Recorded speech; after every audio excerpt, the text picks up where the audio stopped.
بسم اللہ الرحمن الرحیم وبہ نستعین وہو خیر معین والعاقبۃ للمتقین ونصلی علی رسولہ الکریم وعترتہ الطاہرین لا سیما علی بقیۃ اللہ فی الارضین ولعنۃ اللہ علی اعدائہم اجمعین من الآن الی یوم الدین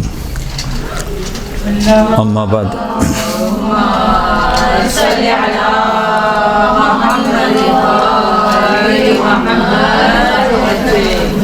اما بعد فقد قال اللہ تبارک و تعالی فی محکم کتابہ الحکیم والفرقان المجید بسم اللہ الرحمن الرحیم یا ایہا الذین آمنوا اتقوا اللہ وذروا ما بقی من الربا ان کنتم مؤمنین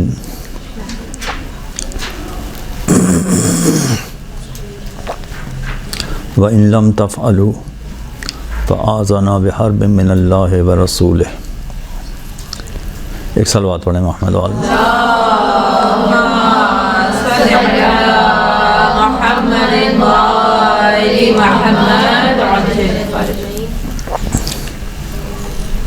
بینکاری کے حوالے سے جو باتیں آپ کے سامنے بیان کی گئی تھیں انہی کے تسلسل میں، انہی باتوں کے تسلسل میں آج کی گفتگو آگے بڑھائی جائے گی۔ جو قرآن کی آیت میں نے آپ کے سامنے پڑھی ہے اس کا تعلق سود سے ہے۔ یہ قرآن مجید کی سورہ بقرہ کی آیت نمبر 278 اور آیت نمبر 279 کا آدھا حصہ، جس میں پروردگار یہ اعلان کر رہا ہے کہ اے صاحبان ایمان تقوی اختیار کرو اور جو سود بچ گیا ہے اسے چھوڑ دو، یعنی سود اپنے قبضے میں نہ لو اگر تم مومنین ہو، اگر تم صاحبان ایمان ہو۔ وَإِن لَمْ تَفْعَلُوا، اور اگر تم نے ایسا نہیں کیا، فَآذَنَا بِحَرْبٍ مِّنَ اللَّهِ، تو اللہ اور اس کے رسول سے جنگ کرنے کے لیے آمادہ ہو جاؤ۔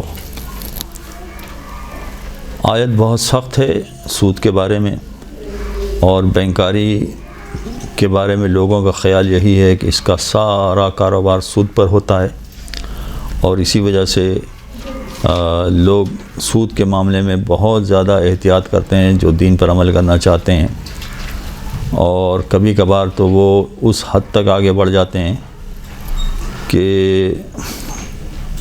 اتنا دین نے بتایا نہیں ہوتا ہے، شریعت نے اتنی پابندی کی کا حکم جاری نہیں کیا ہے۔ مثلا اگر دین سے آگاہی نہ ہو اور شرعی مسائل سے آگاہی نہ ہو تو عام طور پر لوگ ملاقات ہوتے ہی، سود کا چیپٹر کھلتے ہی، سود پر گفتگو شروع ہوتے ہی وہ یہ کہتے ہیں کہ بھئی ہمارا مرکزی بینک ہی یہ کام کر رہا ہے، اسٹیٹ بینک ہی یہ کام کر رہا ہے کہ سود پر پیسے لیتا ہے اور سود پہ پیسے دیتا ہے۔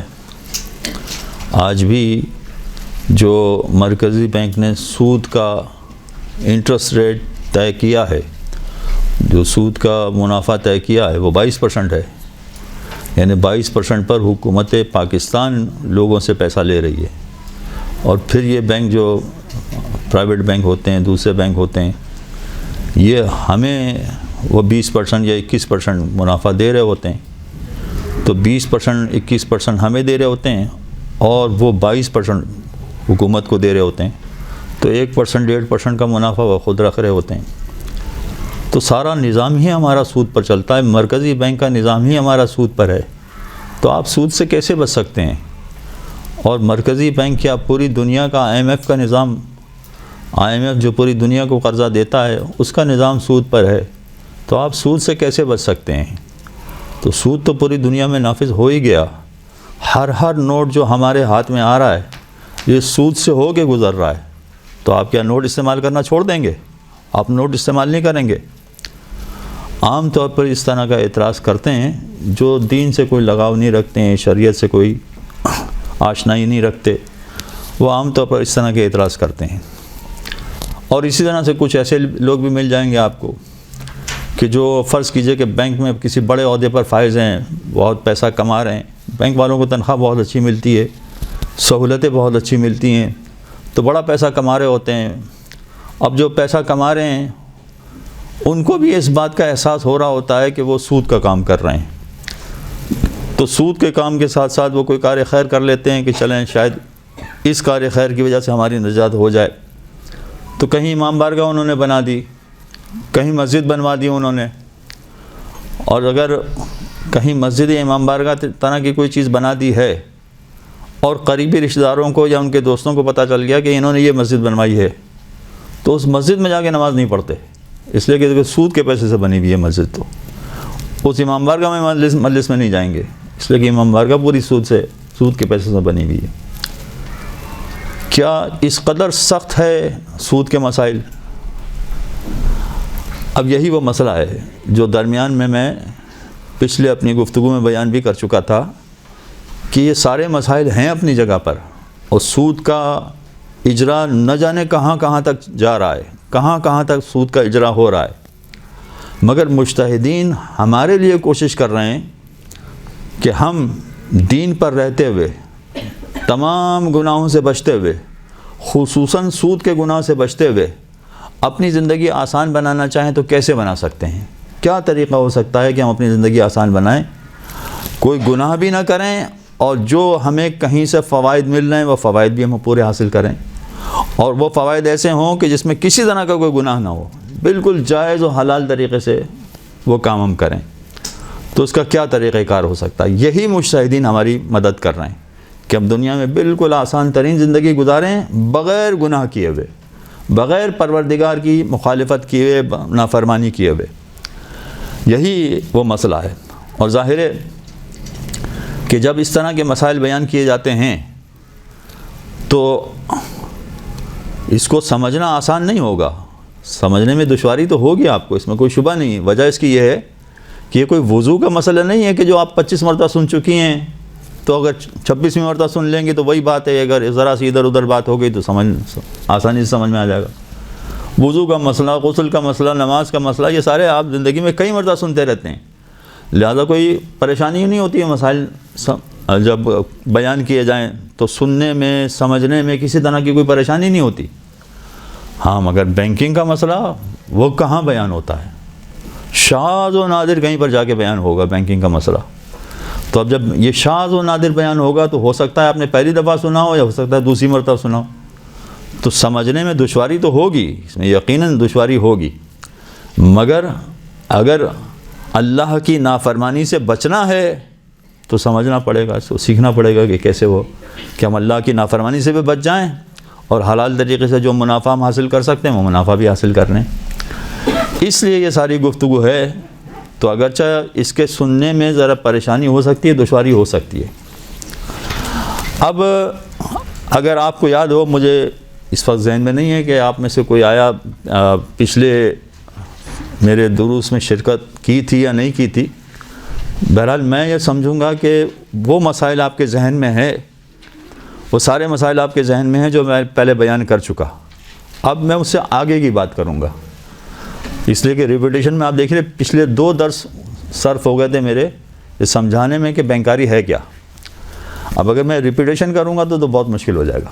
جو باتیں میں پہلے بیان کر چکا تھا، میں اس فرض کی بنیاد پر آگے بڑھ رہا ہوں کہ وہ آپ کے ذہن میں ہیں، اور اس کے بعد جو ہے وہ میں اگلی گفتگو آپ کے سامنے بیان کر رہا ہوں۔ اگر آپ کو یاد ہو، میں نے کہا تھا کہ بنیادی طور پر بینکوں کی 2 قسمیں ہیں، ایک یا اسلامی بینک ہوگا یا نان اسلامک ہوگا، پھر نان اسلامک کی 3 قسمیں ہیں، یا وہ حکومت کا ہوگا، یا وہ مسلمان کا ہوگا، یا وہ کافر بینک ہوگا۔ یہ 3 اقسام میں نے بیان کی تھی۔ وہ 3 اقسام اگر آپ کے ذہن میں اچھی طرح سے ہیں تو اب اس کے آگے کی گفتگو ہے جس کو کہتے ہیں مشترکہ بینک۔ یہ اب 4تھی قسم کا بینک ہو گیا، ایک طرح سے سمجھ لیجئے۔ مشترکہ بینک کا مطلب ہے کہ پارٹنرشپ والا بینک ہے، یہ پارٹنرشپ کا مطلب ہے کہ فقط مسلمان کا بینک نہیں ہے یہ، اس لیے کہ اگر فرض کیجیے کہ پارٹنرشپ ہے بھی اور مسلمان کی پارٹنرشپ ہے تو وہی مسلمان والا بینک سمجھا جائے گا، پھر اس میں کوئی فرق نہیں ہوا۔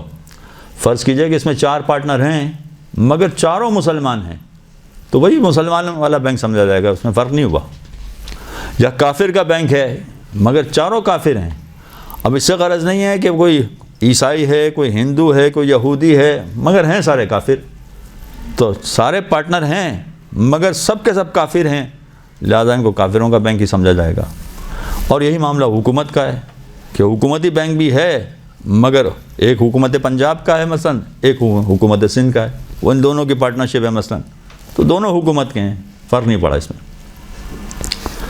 اس وقت جو میں آپ کے سامنے گفتگو بیان کر رہا ہوں کہ یہ پارٹنرشپ والا بینک، مشترکہ بینک، اس کا مطلب ہے کہ یا تو ایک پارٹنر مسلمان ہے اور دوسرا پارٹنر کافر ہے۔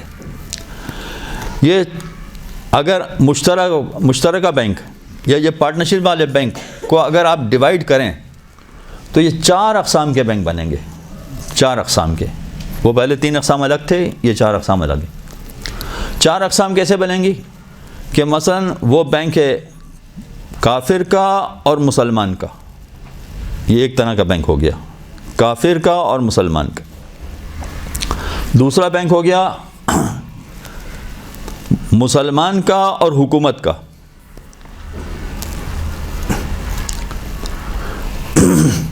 تیسرا بینک ہو گیا کافر کا اور حکومت کا۔ چوتھا بینک ہو گیا کافر، مسلمان اور حکومت، سب کا ملا ہوا بینک ہے یہ۔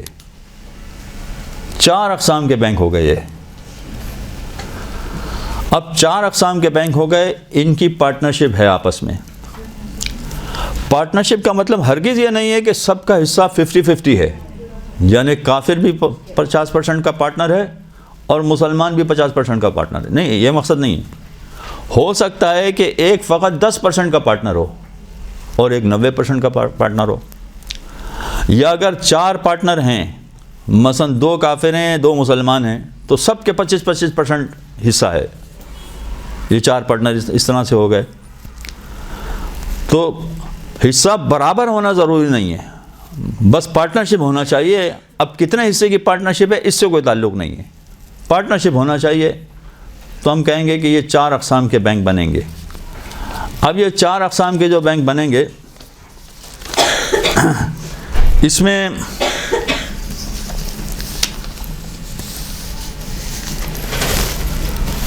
بظاہر یہ بات سمجھ میں آتی ہے کہ جب بینک شروع کیا گیا تھا تو اس وقت یہ پارٹنر تھے اور انہوں نے مل کے پارٹنرشپ سے بینک شروع کیا ہے۔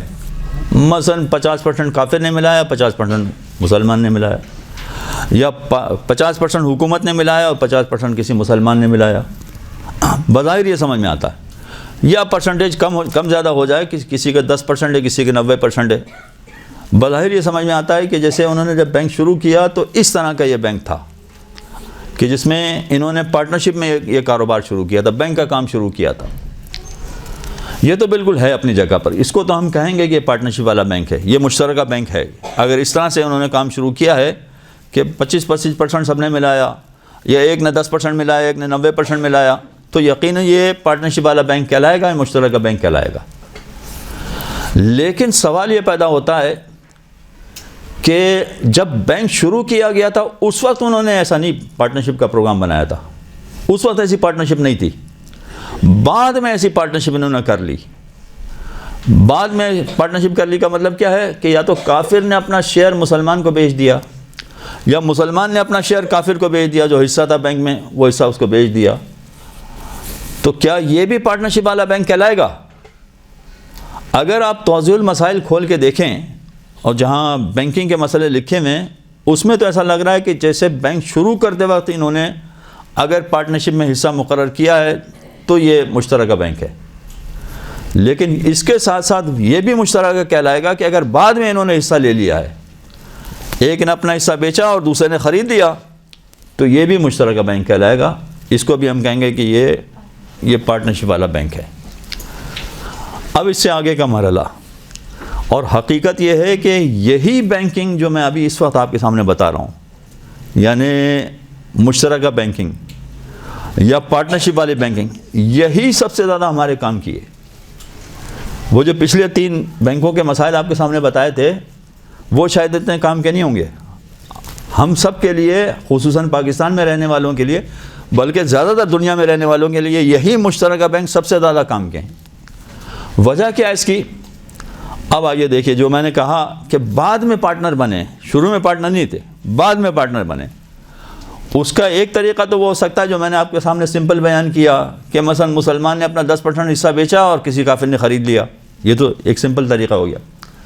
نہیں، اس سے زیادہ جو کمپلیکیٹڈ طریقہ ہے وہ کیا ہے کہ بینک نے، وہ چاہے مسلمان کا تھا یا کافر کا تھا یا مشترک کا تھا یا حکومت کا تھا، جو بھی تھا، بینک نے اپنے شیئرز سٹاک مارکیٹ میں فلوٹ کر دیے، سٹاک مارکیٹ میں بھیج دیے۔ اب جو اس کو خریدنا چاہے خرید لے۔ تو اب یہ مجھے اندازہ ہو رہا ہے کہ آسان بات نہیں ہے، اس لیے کہ اب اسٹاک مارکیٹ بیچ میں آ گئی ہے۔ ابھی تو بینکنگ چل رہی تھی، اب وہ اسٹاک مارکیٹ بیچ میں آ گئی، وہ اور پیچیدہ ہو گیا۔ اور خواتین کو اسٹاک مارکیٹ میں کوئی دلچسپی نہیں ہوتی، مجھے معلوم ہے، تو اس کا سمجھنا اور دشوار ہو جائے گا۔ تو اب ایسی صورت میں فرض کیجئے کہ بینک نے اپنا حصہ اسٹاک مارکیٹ میں بیچا ہے، یعنی انہوں نے طے کیا کہ ہم مثلا اپنے 10% اسٹاک مارکیٹ میں بیچیں گے، اب جس کو خریدنا ہے خرید لے، وہ جسے خریدنا چاہیں، جو خریدنا چاہتا ہے خرید لے۔ یہ ایک مثال میں نے دے دی کہ 10%، ہو سکتا ہے وہ 25% شیئر اسٹاک مارکیٹ میں بیچ دیں، تو اسٹاک مارکیٹ میں جو خریدنا چاہے گا وہ خرید لے گا اسٹاک مارکیٹ کے شیئر۔ اب اسٹاک مارکیٹ میں اگر کسی بینک نے، اچھا اس کی علامت کیا ہے؟ عام طور پر جب اسٹاک مارکیٹ میں اس طرح سے کوئی کمپنی یا کوئی بینک اپنے شیئر بیچتی ہے تو اس کی علامت کیا ہے؟ اس کی علامت یہ ہے کہ اس کے آخر میں لگا دیا جاتا ہے لمیٹڈ۔ آپ دیکھیں کون سا بینک ایسا ہے جس کے آخر میں لمیٹڈ نہیں لگا ہوا ہے؟ اس کا مطلب سارے بینک ایسے ہیں جو مشترکہ والے ہیں۔ تو یہی ہمارے کام کے ہیں، اصل تو ہمیں یہی کام آنے والے ہیں۔ Habib bank limited, united bank limited, bank Alhabib limited, ہر ایک کے آخر لمیٹڈ لگا ہوا ہے۔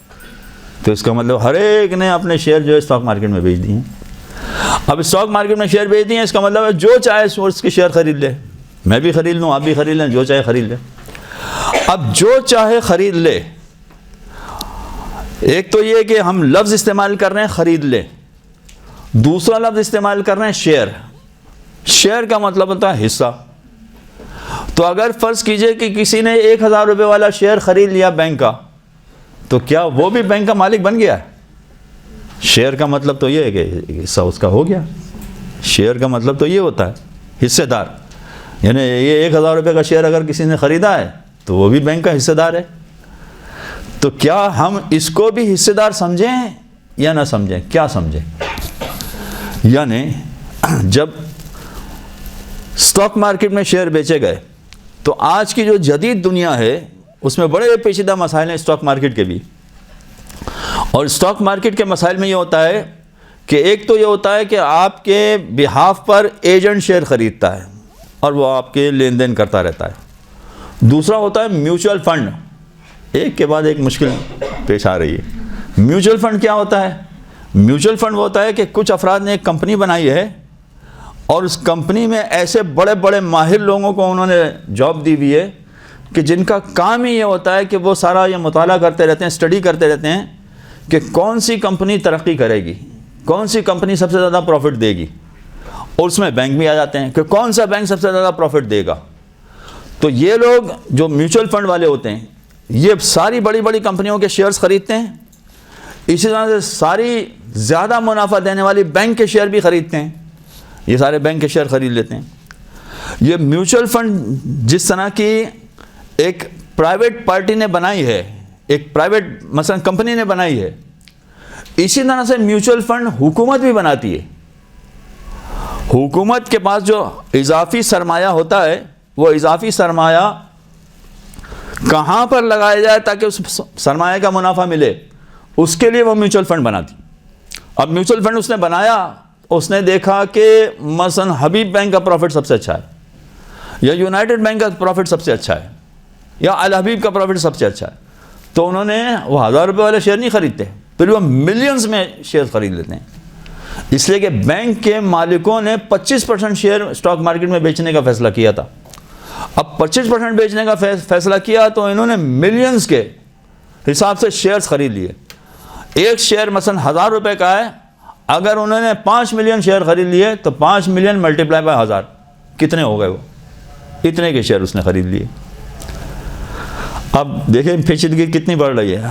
اگر آپ کی توجہ نہیں رہی تو بالکل سمجھ میں نہیں آئے گا, بالکل بات نہیں سمجھ میں آئے گی جو میں سمجھانا چاہ رہا ہوں. سوال یہ پیدا ہوتا ہے کہ 1000 روپے کا شیئر جس نے خریدا ہے, کیا ہم کہیں کہ یہ اس کا پارٹنر ہے, بینک کا پارٹنر ہے یہ, یعنی 1000 کا شیئر خریدنے کی وجہ سے اب یہ شیئر مشترکہ بن گیا, یہ بینک مشترکہ بن گیا, کیا ہم کہہ سکتے ہیں یہ؟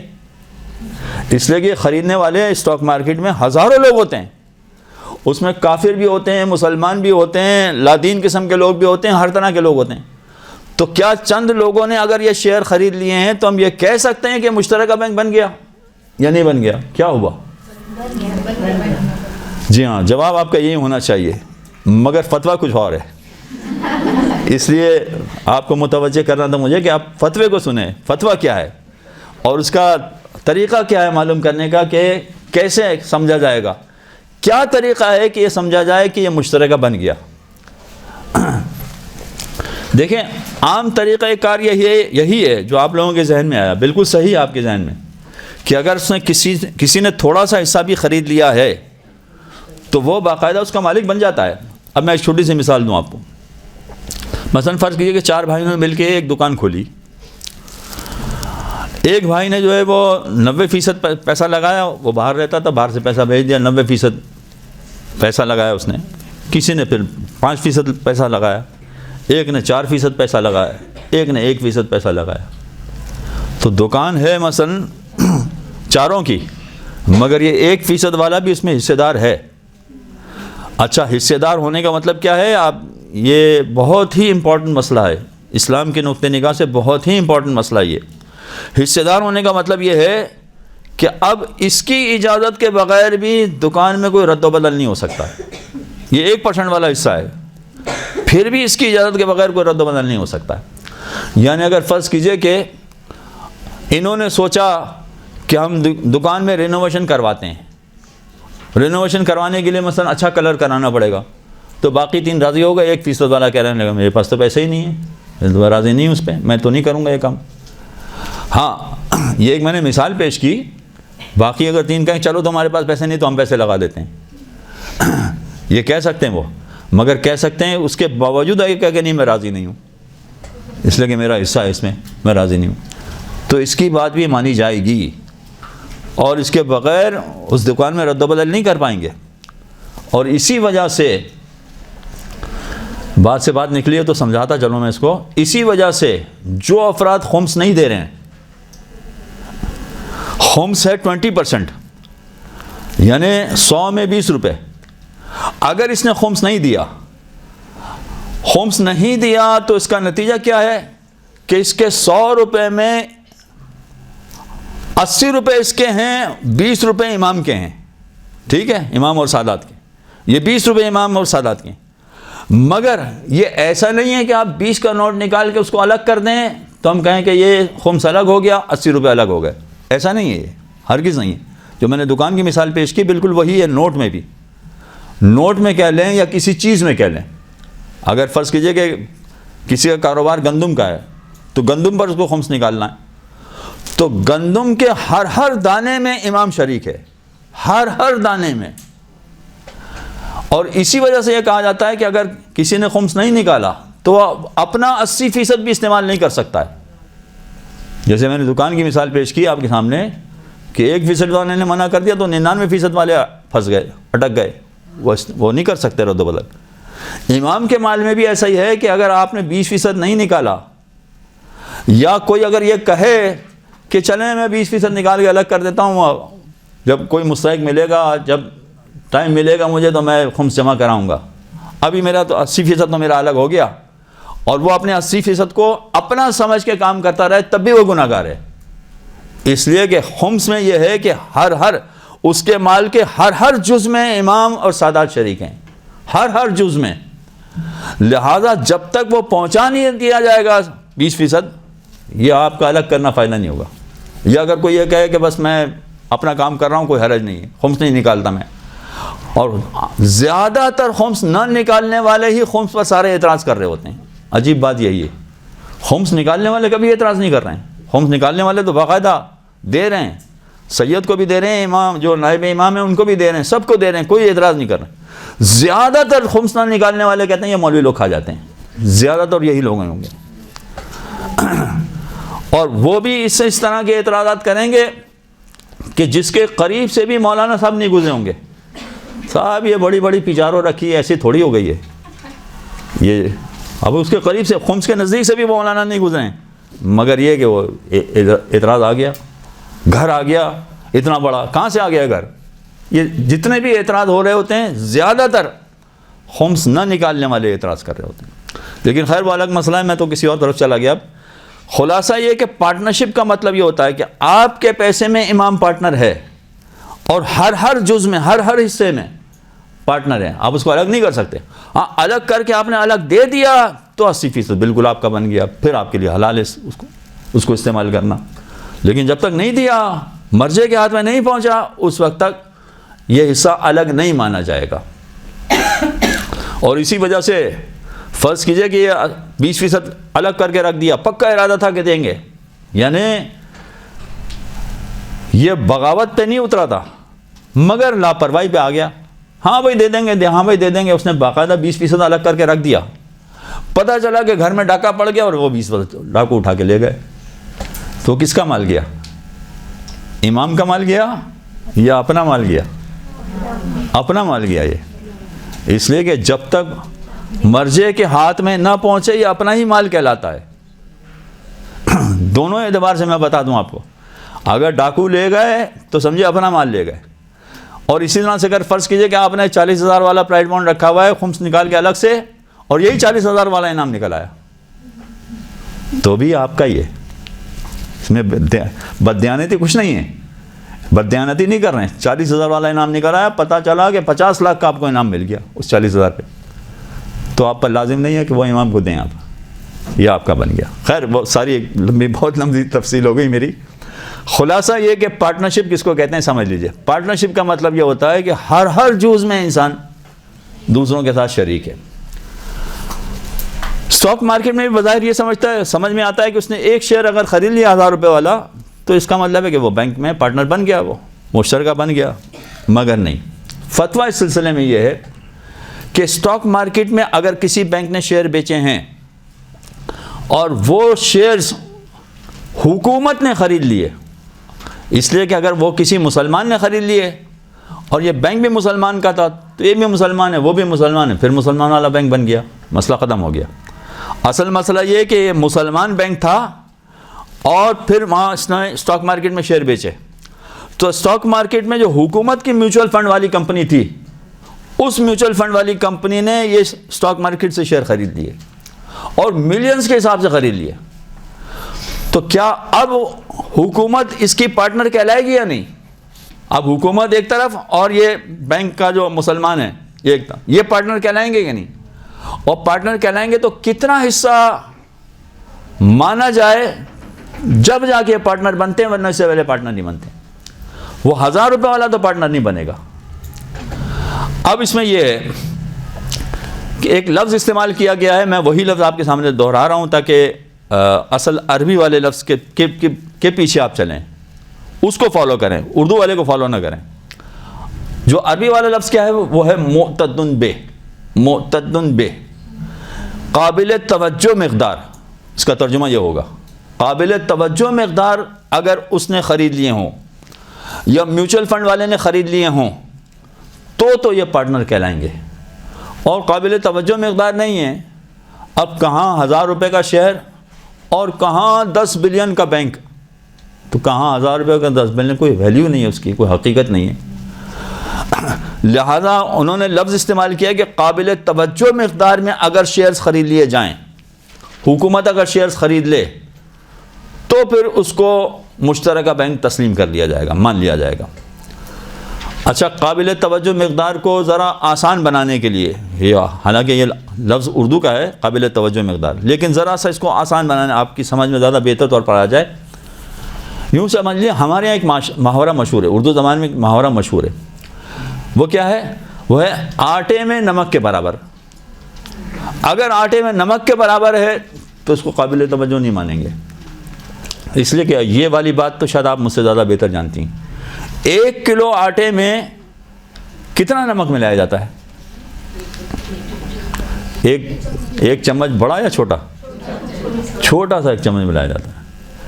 اب آٹے میں نمک کے برابر جو ہمارے یہاں محاورہ مشہور ہے، اگر آٹے میں نمک کے برابر ہے تو نہیں چلے گا، اس کو نہیں مانا جائے گا، فائدہ نہیں ہوگا۔ اب یہاں پر ایک مسئلہ اور، یہ والا مسئلہ اور بھی آغا سیستانی نے دوسری جگہ بیان کیا، مگر میں وہ دوسری تفصیل میں نہیں جا رہا، فقط آپ کو ایک اشارہ دے رہا ہوں۔ یعنی آپ یوں سمجھ لیجیے کہ اگر 2% سے کم حکومت کا شیئر ہوگا، 2% سے کم حکومت کا شیئر ہوگا تو وہ مشترکہ نہیں مانا جائے گا، وہ پھر پرائیویٹ ہی مانا جائے گا۔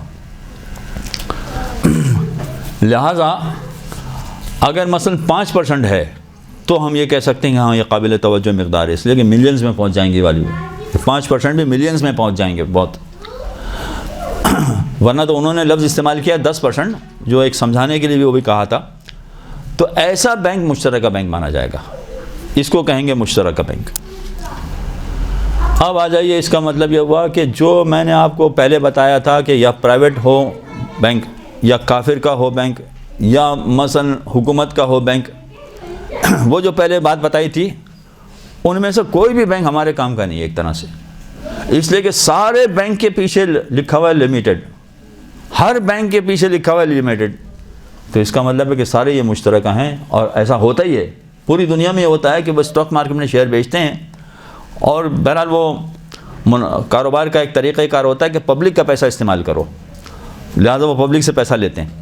تو ایسی صورت میں اگر ہمارے لیے کام کا ہے تو یہ والے بینک کام کے ہیں، وہ چاہے پرائیویٹ بینک ہوگا تب بھی اس کے پیچھے لکھا ہوگا لمیٹڈ، اور اگر حکومت کا بینک ہوگا تب بھی اس کے پیچھے لکھا ہوگا لمیٹڈ، نیشنل بینک لمیٹڈ، حالانکہ نیشنل بینک حکومت کا ہے مگر اس کے پیچھے بھی لکھا ہوگا لمیٹڈ، اس کا مطلب ہے کہ یہ اب یہ بات مجتہد نہیں بتائے گا کہ یہ بینک مشترکہ بنا یا نہیں بنا، یعنی اس میں کتنے % شیئر کسی مسلمان کا ہے، کتنے % شیئر کسی کافر کا ہے، یا کتنے % شیئر کسی حکومت کا ہے، یہ مجتہد نہیں بتائے گا، یہ ہمیں خود معلوم کرنا ہے، یہ ہمیں خود تحقیق کرنی اور تحقیق کر کے نتیجہ نکالنا ہے۔ دیکھیے اسٹاک مارکیٹ میں فقط بیچ دینا، اس سے تو اس کے پیچھے لگ گیا لمیٹڈ، لیکن ضروری نہیں ہے کہ سارے جو شیئر بیچے ہیں سب حکومت نے خرید لیے، نہیں، یہ کوئی ضروری نہیں ہے، بہت سارے لوگوں نے، عام لوگوں نے خریدے ہونا، یا سارے شیئرز کافر نے خرید لیے، نہیں، ہو سکتا ہے کتنے دوسرے لوگوں نے خرید لیا۔ تو یہ فرض کیجئے کہ 10% جس کو ہم کہیں گے مشترکہ ہے، یہ معلوم کرنا کہ کیا حکومت نے اس بینک کے 10% شیئر خرید لیے ہیں، یہ معلوم کرنا ہماری ذمہ داری ہے، یہ ہمیں معلوم کرنا پڑے گا، تب جا کے ہم طے کر سکیں گے کہ مشترکہ بینک بنا یا نہیں بنا۔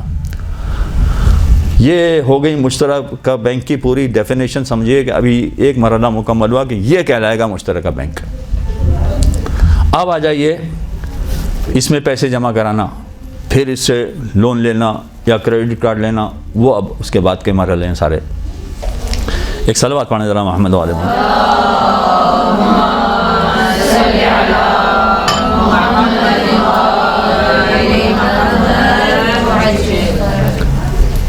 اب اگر فرض کیجئے کہ ہم ایک بینک ہے جو ہمارے پاکستان کے اعتبار سے ہم سب سے پہلے طے کرتے ہیں کہ مثلا ایک مسلمان کا بینک ہے اور حکومت نے اس کے شیئر خریدے میں، یعنی اس طرح سے یہ مشترکہ ہے، مسلمان اور حکومت ان کا یہ دونوں کا مشترکہ یہ بینک ہے، یعنی اب یہ حکومت نے چاہے شروع سے سرمایہ کاری کی ہو یا اسٹاک مارکیٹ سے شیئر خریدے ہوں اور اس کے بعد یہ مشترکہ بن گیا ہو۔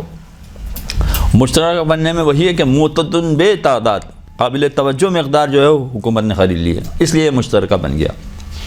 اس میں ہم نے پیسہ جمع کرایا، یا ہم نے وہ مشترکہ ہے جو مسلمان اور کافر والا ہے، اس میں پیسہ جمع کروایا، یا وہ جہاں وہ ہے کہ جس میں کافر اور حکومت کا ہے اس میں پیسہ جمع کروایا، یا تینوں کا ہے، مسلمان، کافر اور حکومت، تینوں کا مشترکہ بینک ہے، وہاں پیسہ جمع کروایا. تو خلاصہ تینوں کا یہی نکلے گا کہ جہاں ہم نے پیسہ جمع کروایا ہے اور وہی والی نیت کے ساتھ جمع کروایا کہ ہماری طرف سے کوئی شرط نہیں ہے جو پہلے آ چکا تھا، تو یہ چاروں اقسام کے بینک سے منافع لینا جائز ہے. اس لیے کہ وہ پہلے 3 اقسام آ چکی تھی، ان تینوں سے بھی منافع لینا جائز تھا، تو ان چاروں اقسام کے بینک سے بھی منافع لینا جائز ہو جائے گا. منافع لینا تو جائز ہو گیا، مگر اب اس کے بعد کا اگلا مرحلہ ہے جو پچھلے درس میں نہیں تھا یا پچھلے بینکوں کے مسائل میں نہیں تھا، مگر یہاں پر آئے گا. اب ایک ایک کر کے ہم چلتے ہیں. مثلا فرض کیجئے کہ یہ مسلمان اور حکومت کا ہے. جیسے ہمارے یہاں زیادہ تر مسئلہ یہی پیش آئے گا کہ جتنے پرائیویٹ بینک ہیں، بینک الحبیب ہے، میٹروپولیٹن بینک ہے، اسی طرح سے دوسرے جو غیر معروف قسم کے بینک ہیں، یہ جتنے بھی بینک ہیں یہ اگر مشترکہ کہلائیں، یعنی وہ شرط پوری ہوتی ہو کہ معتدن بے مقدار میں حکومت نے اس کے شیئر خرید لیے ہیں، تو کیا ہوا کہ ہم نے جمع کرا دیا. ہم نے کہا کہ منافع لینا جائز ہے اس شرط کے ساتھ کہ ہماری طرف سے کوئی شرط نہیں ہے، ہماری طرف سے کوئی کنڈیشن نہیں، منافع لینا صحیح ہو گیا. لیکن منافع لینے کے بعد یہ سارا منافع ہم نہیں رکھ سکتے. اب وہاں پر جو مسئلے تھے اس سے ہٹ کے مسائل آ جائیں گے. فرض کرتے ہیں ہم کہ حکومت کا حصہ 10% ہے اور پرائیویٹ ہے 90%.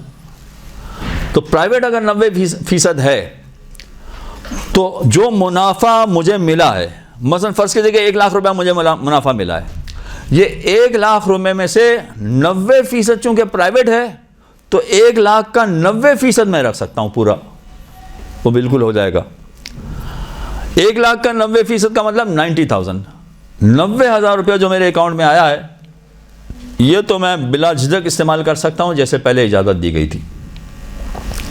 لیکن 10% چونکہ حکومت کا شیئر ہے اور 1 لاکھ کا 10% بنتا ہے 10,000 روپے، تو یہ 10,000 روپے چونکہ حکومت کا حصہ ہے، اس میں یہ حکومت والا حصہ ہے، تو اس میں حکومت والے بینک کا قانون چلے گا.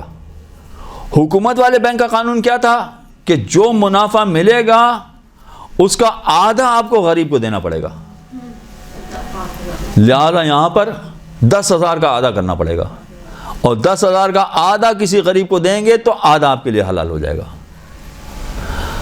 ہاں مگر بات یہاں پر بھی وہی رہے گی کہ چاہے وہ پرائیویٹ والا 90% ہو، چاہے یہ حکومت والا 10% ہو، یہ اگر بینک کے اندر ہی پڑا ہوا ہے تو آپ پر کسی طرح کی کوئی ذمہ داری نہیں ہے. یعنی نہ آپ کو غریب کو دینا ہے اور نہ ہی آپ کو خمس دینا ہے. جب تک بینک کے اندر پڑا رہے، جب تک بینک میں آپ کے اکاؤنٹ میں پڑا ہے، بینک نے کہہ بھی دیا ہے کہ آپ کا ہو گیا ہے، مگر اس کے باوجود جب تک بینک میں پڑا ہے یہ آپ کا نہیں بنا. وہ اسی اصول کے تحت جو پہلے بیان ہو چکا تھا، یہ آپ کا نہیں بنا. آپ کا کب بنے گا؟ جب آپ ہاتھ میں لے لیں گے، اس سے پہلے آپ کا نہیں بنا. تو یہ بینک میں اگر یہ 5 سال بھی پڑا رہتا ہے تو ایسی صورت میں اس پر نہ کوئی ذمہ داری ہے آپ کی، یعنی نہ غریب کو دینا آپ کو اور نہ ہی آپ کو کیا نام ہے اس پہ کسی طرح کا خمس دینا ہے، کچھ نہیں دینا ہے. ہاں مگر جب آپ نکالیں گے تو نکالیں گے کا مطلب یہ ہوا کہ پھر آپ نے اپنا جو حکومت والا تھا وہ بھی نکالا ہے، جو پرائیویٹ والا تھا وہ بھی نکالا ہے، دونوں نکالا ہے. اس لیے کہ میں نے کہا تھا کہ جھوس جھوس والا مسئلہ کھڑا ہو جاتا ہے یہاں پر، تو یہ دونوں والا حصہ نکالا ہے.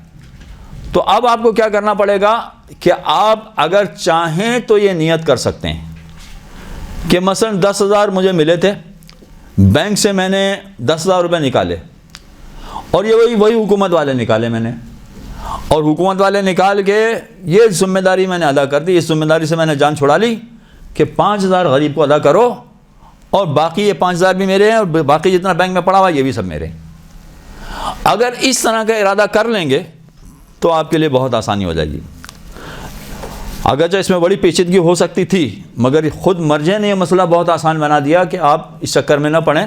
بس جتنا غریب والا حصہ ہے، یعنی حکومت والا حصہ آپ نے نکالا اور نکالنے کے بعد آپ نے سیدھا غریب والا حصہ نکال دیا اور باقی فرض کر لیا کہ یہ سارا پرائیویٹ بینک والا منافع ہے تو یہ سارا آپ کا ہو جائے گا، کوئی حرج نہیں اس میں. پرائیویٹ منافع کا خمس تو دینا ہوگا؟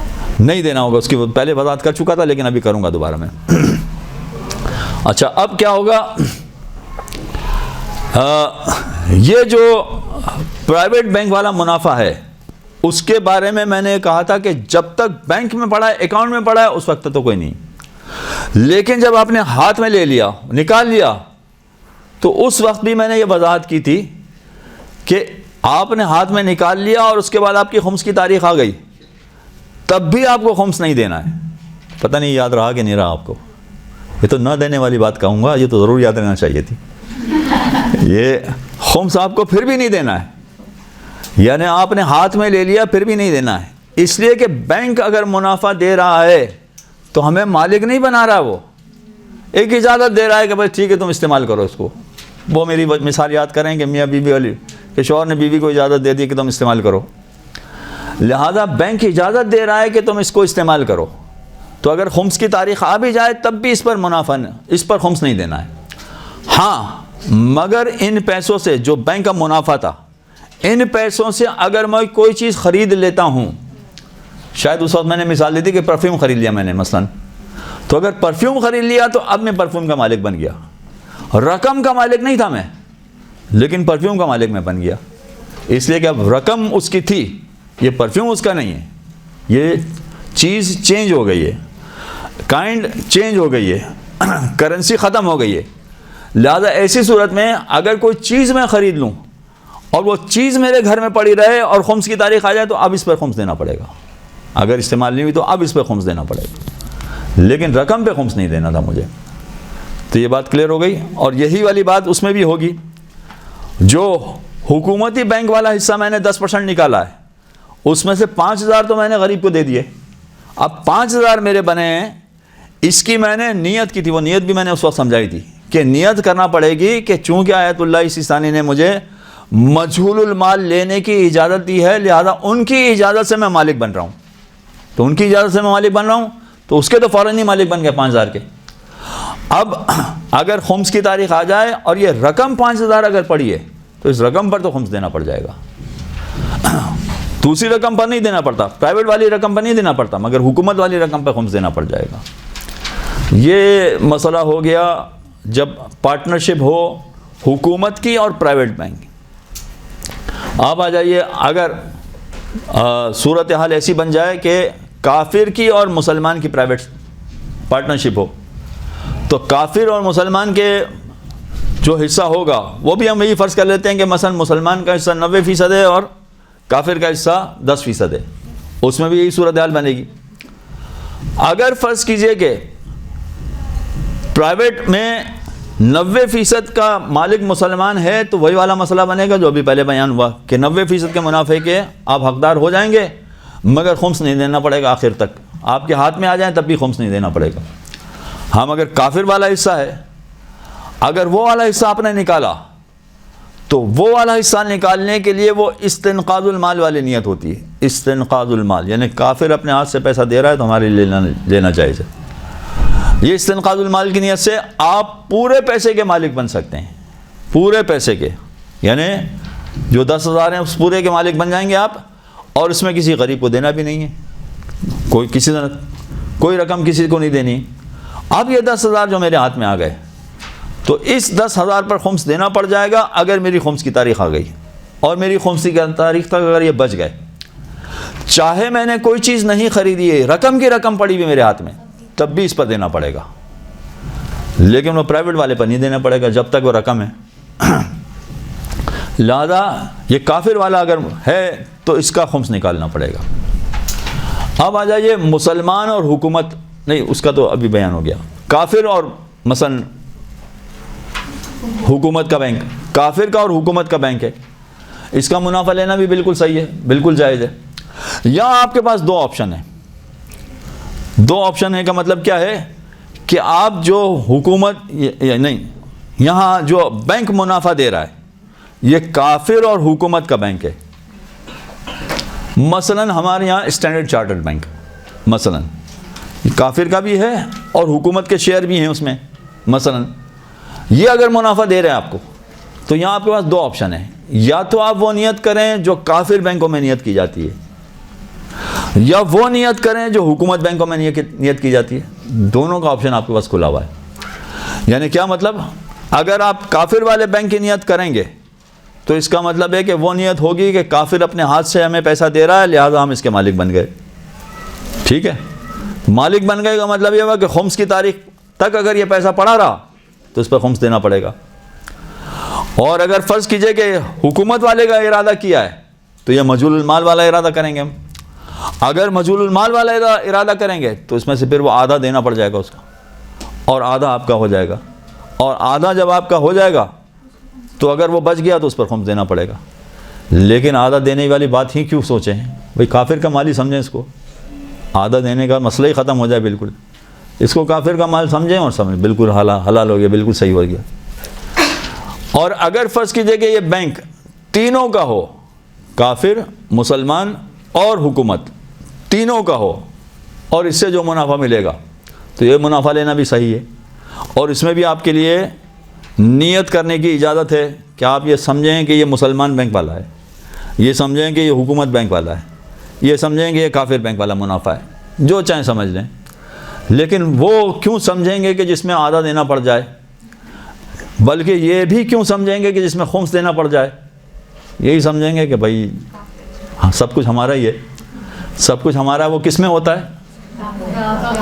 نہیں, گڑبڑ ہو گئی.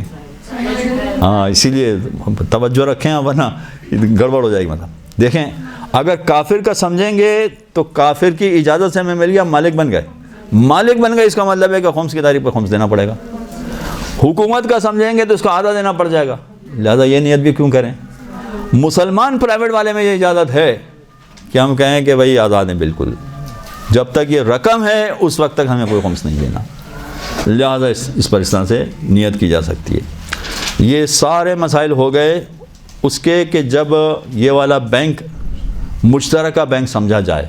اب مشترک کو کوئی بھی ہو, یعنی پارٹنرشپ والا بینک. جی زیادہ تر مسائل تو سر ابھی ہمارے پاس پاکستان میں ہماری جیسے کنٹری سیکولر ہے تو سر زیادہ تر مسائل یہ کافر, مسلمان اور حکومت کے ہی مکس آتے ہیں نا. کیونکہ ہمیں سر اس کی ریسرچ تو ہم اس طریقے سے نہیں کر سکتے کہ صرف مسلمان کا ہے یا بینک یا حکومت ہے, کافر کا ہے یا صرف حکومت کا ہے.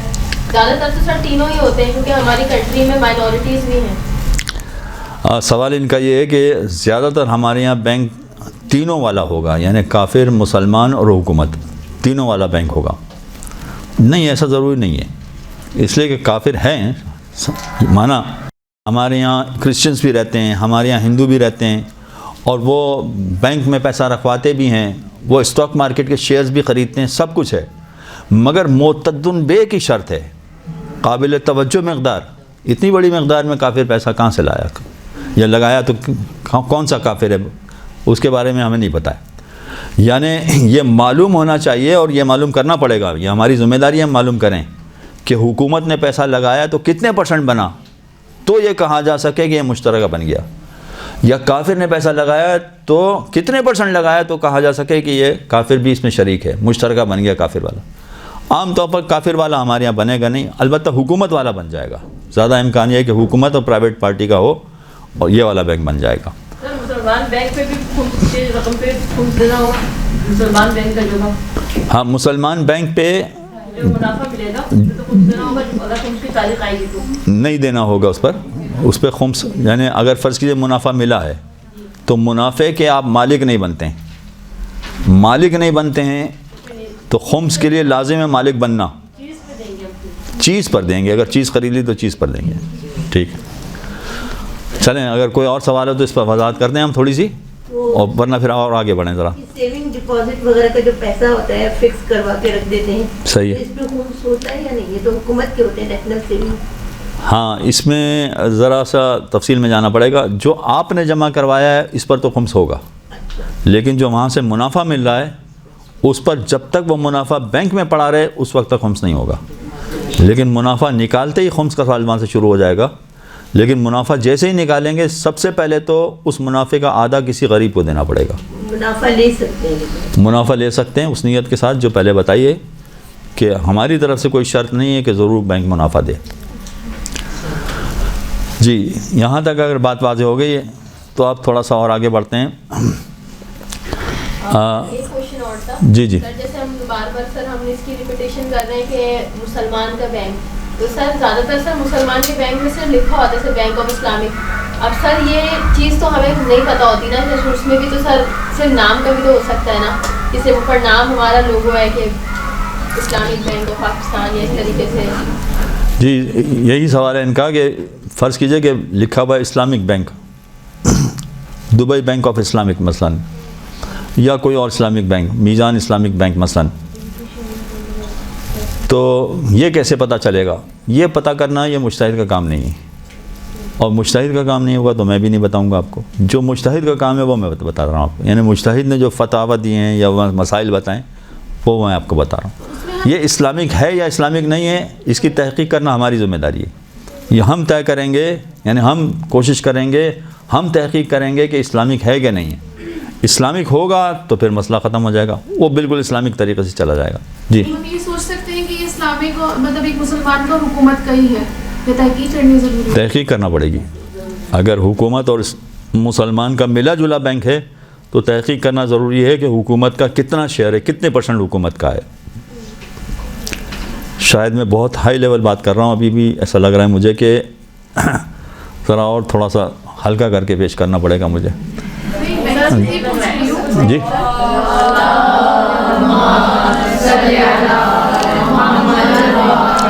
دیکھیے کچھ چیزیں ایسی ہوتی ہیں کہ جو مجتہد بتاتا ہے, اور کچھ چیزیں ایسی ہیں کہ جو مجتہد نہیں بتائے گا.